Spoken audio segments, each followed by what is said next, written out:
Hello, technique time. I want to show you two different little techniques for using the jumper. Good old jumper. Jumper has a stud in the middle, and the recess means that with Lego you can do all sorts of crazy things. You can offset it by a half and a half, but in this example I'm going to make a simple T.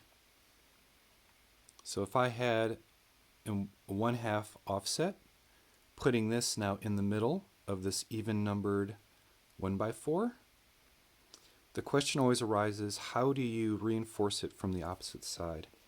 And the problem always has been that these plates with their solid studs on top won't fit on the bottom to reinforce it.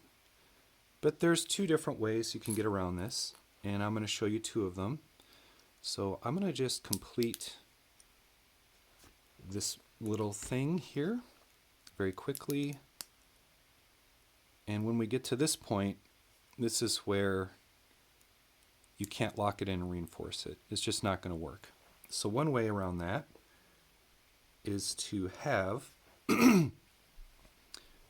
these Lego studs, the 1x1 round plate, but this one has the opening in the middle, which will accept a bar, but also will allow you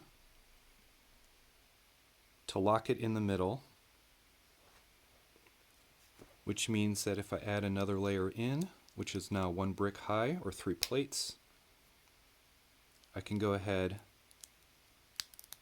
and lock that in, so that now I can continue on. This could now be a beam or support or something, and it's locked now in the middle between an even numbered thing here.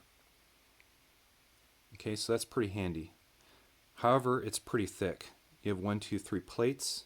That's 1 brick high, and you'd have plates on the top and the bottom to reinforce it. There's another method which is going to save some space. So here we have the same little construction, the 1x4, the jumper. Let's put another 1x4 in there at the angle.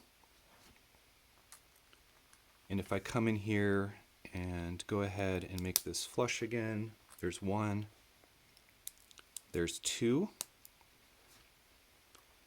This piece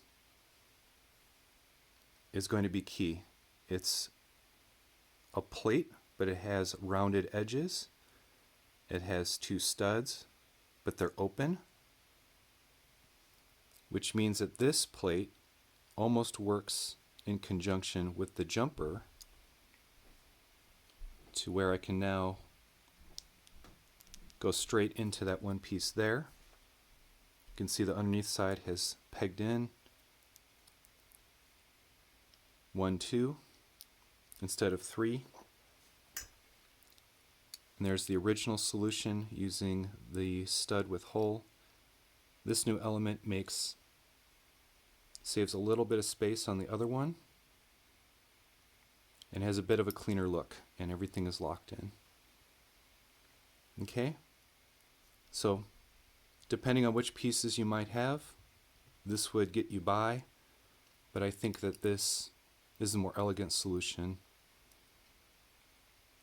for going ahead and starting to move with offsets and still have something that's completely locked together and strong and durable. Alright, simple little tutorial. See you around.